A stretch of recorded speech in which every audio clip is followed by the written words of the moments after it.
Gracias por continuar acompañándonos en este episodio del Espacio Digital de Frente con Óscar Ortiz. Hay algo que está sucediendo en un país hermano que ha provocado honda preocupación, que son una serie de protestas que han generado mucha violencia y que están, creo yo, amenazando la estabilidad democrática de Colombia. Vamos a conversar con Rafael Nieto, un muy conocido abogado, columnista y político colombiano, una de las personas, uno de los protagonistas del debate público en este hermano país. Estimado Rafael, muchas gracias por haber aceptado nuestra invitación.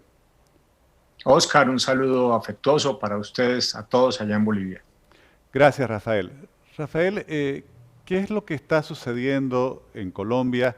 Se iniciaron unas protestas contra un proyecto de reforma tributaria. Eso ha provocado, creo yo, mucha violencia.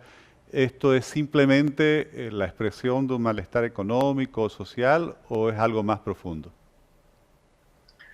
Oscar, lo primero que hay que decir es que el gobierno se equivocó en la oportunidad para presentar este borrador de reforma tributaria, por mucho que estaba centrado en los aspectos más sociales, en la política pública, entre ellos generar un programa de renta básica para más de 3 millones de familias y permitir el acceso gratuito a la universidad por parte de los estratos más desfavorecidos. Pedirle a una ciudadanía y a unos micro y medianos empresarios que después de que empiezan a sacar cabeza tras el palazo recibido con ocasión de la pandemia, que paguen más impuestos es ciertamente equivocado, de manera que la izquierda aprovechó esa coyuntura de malestar ciudadano para invitar a un paro nacional. Hasta ahí creo todos de acuerdo. Yo me había opuesto sistemáticamente a esa propuesta, me parecía que la reforma que quería el gobierno era inoportuna y era inconveniente, pero hay que decir que el gobierno retiró el borrador de reforma, que igual tenía que discutirse en el Congreso de la República, y el ministro de Hacienda renunció. Y sin embargo, a pesar de ello, se han mantenido paros en distintos puntos de la geografía nacional, con énfasis especial en el suroccidente de Colombia, sobre el Pacífico, en un departamento que se llama el Valle del Cauca y en la tercera ciudad del país que se llama Cali. Ahí ha habido bloqueos, vandalismos, delincuencia organizada y además los indígenas de un departamento vecino del Cauca han subido al Valle y a Cali y han participado en los bloqueos, generando un enorme malestar en muchos sectores de la ciudad. La ciudad ha estado sitiada, aislada del resto del departamento y del resto del país, con desabastecimiento de alimentos, con desabastecimiento de insumos médicos, lo que es un problema en mitad de esta pandemia, y además con serios problemas de abastecimiento de gasolina y con enfrentamientos entre una ciudadanía que se siente impotente y está inerme y aquellos que se han dedicado a generar estos bloqueos, incluyendo esta guardia indígena que ha subido desde el Cauca hasta la capital del Valle. Rafael, el presidente del Ecuador, Lenín Moreno, ha declarado que sus servicios de inteligencia han encontrado evidencia de que en las protestas que se están realizando en Colombia habría injerencia de Nicolás Maduro y su régimen en Venezuela. ¿Usted comparte esta apreciación de que hay esta injerencia externa? Oscar, yo no conozco los informes de inteligencia que tiene Lenín Moreno en su mano, las pruebas que aduce tener para afirmar lo que ha dicho, pero yo no tengo la menor duda de que hay un eje, La Habana, Caracas, más los grupos insurgentes colombianos que trabajan en la desestabilización del gobierno del presidente Duque y que operan de manera conjunta y coordinada en Colombia. No en una ocasión, sino en varias. El gobierno colombiano ha capturado a oficiales de inteligencia venezolanos y los ha deportado.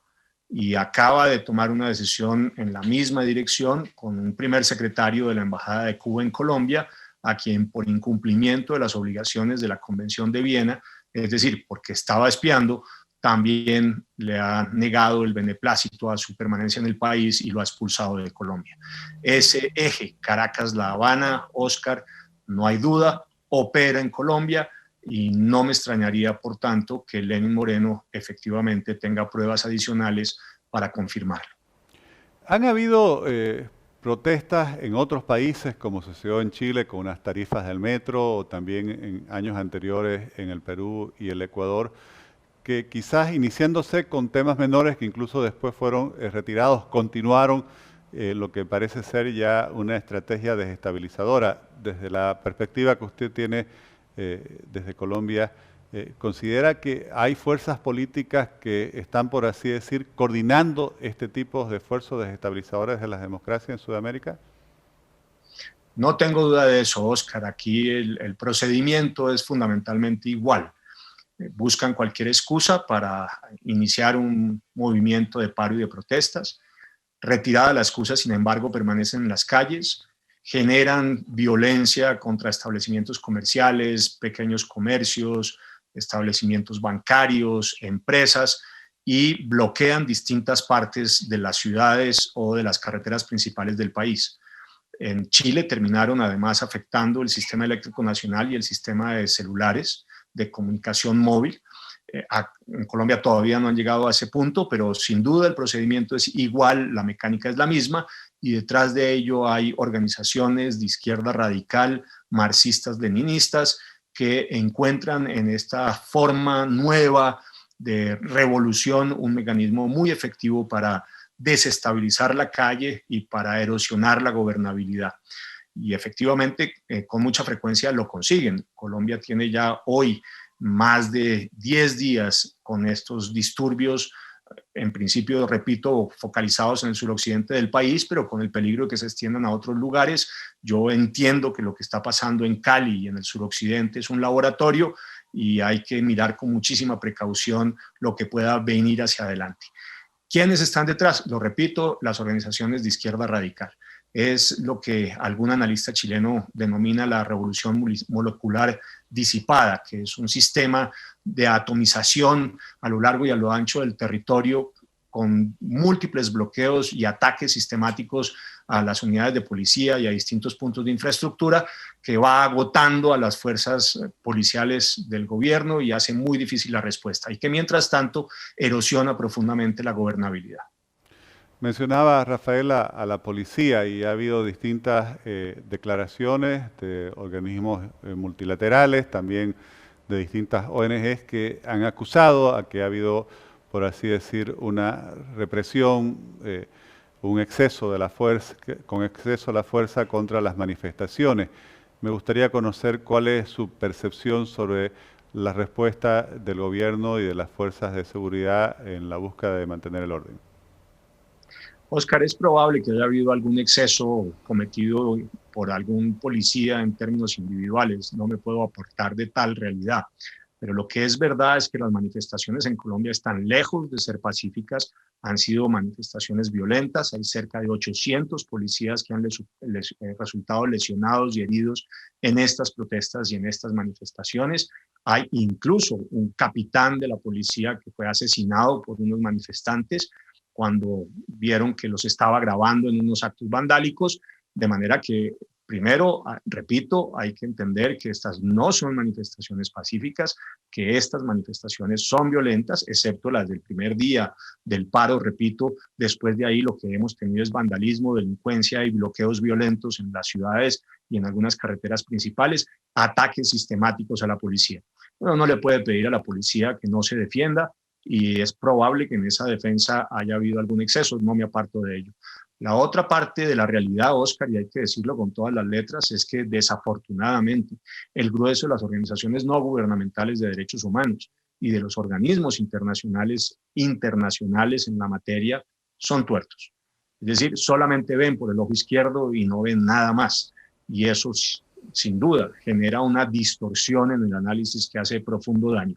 Y claro, hay una estrategia también coordinada para ir erosionando la imagen y la reputación de la fuerza pública y, de paso, la del gobierno, para además terminar de maniatarlos y permitir que la acción sistemática de bloqueos, vandalismo o delincuencia tenga más posibilidades de desarrollo, porque la policía se niega a responder frente al temor de ser acusada nacional e internacionalmente de violaciones de derechos humanos. Gracias, Rafael. Y desde su perspectiva, ¿cuál debiera ser el camino a seguir por el gobierno del presidente Duque para superar esta difícil situación? Entiendo que hay un diálogo nacional en curso. ¿Cree que eso va a funcionar? ¿Qué debieran hacer? Yo creo que el diálogo con aquellos que están dentro de la democracia y el Estado de Derecho, Oscar, es siempre bienvenido. Las democracias contemporáneas no son solamente democracias representativas, sino que además son democracias participativas, y para permitir que la ciudadanía participe activamente, los diálogos son un canal que es positivo, pero hay que hacer varias advertencias. El diálogo no puede hacerse con aquellos que han acudido a las vías de hecho o a la violencia, porque cuando el diálogo se establece con los violentos y con quienes han roto el Estado de Derecho y la ley, se da primero un mensaje de impunidad y segundo se invita a la repetición de esas conductas violatorias de la ley y esas conductas violentas. Y por el otro lado, lo que se requiere y es indispensable en paralelo con el diálogo es que la fuerza pública opere de manera muy contundente contra los vándalos, contra los delincuentes, contra quienes acuden a las vías de hecho con los bloqueos y que atacan finalmente a los ciudadanos. Cali es una ciudad hoy que ha estado secuestrada por estos últimos 10 días, que ha estado bajo sitio de quienes dicen ser manifestantes pacíficos, pero que en realidad le imponen una percepción política de ellos mismos, que son una minoría, a las inmensas mayorías silenciosas y trabajadoras que tiene el país. De manera que el diálogo es posible, incluso puede ser deseable, pero al mismo tiempo es indispensable que la fuerza pública actúe con toda contundencia, investigue, reprima y judicialice a quien corresponda por violar la ley, por cometer delitos, y en eso no debe haber ningún tipo de contemplación. Finalmente, los estados modernos nacen por la necesidad que tienen los ciudadanos de que haya un cuerpo policial, Oscar, que cumpla la tarea de proporcionar la seguridad, la protección de la vida, la libertad, la honra y los bienes de todos los ciudadanos. No se le puede negar a la fuerza policial el cumplimiento de esa tarea, porque al final eso supone simplemente que el Estado se ha fallido. De manera que se requiere diálogo, sí, pero también muchísima mano fuerte, autoridad y orden, y una actuación de la policía muy contundente contra los violentos y contra quienes violan la ley, por supuesto en el marco del respeto de los derechos y libertades de todos los ciudadanos. Rafael, le agradezco muchísimo por darnos este espacio de tiempo en unos momentos tan difíciles como lo que está viviendo su país en las actuales circunstancias, y espero que se pueda superar este escenario de conflicto y violencia, y la democracia colombiana fortalecerse y encaminarse hacia el futuro. Muchas gracias, Rafael. Muchas gracias por la invitación. Para mí ha sido un gusto estar de frente con Óscar Ortiz. Gracias, Rafael.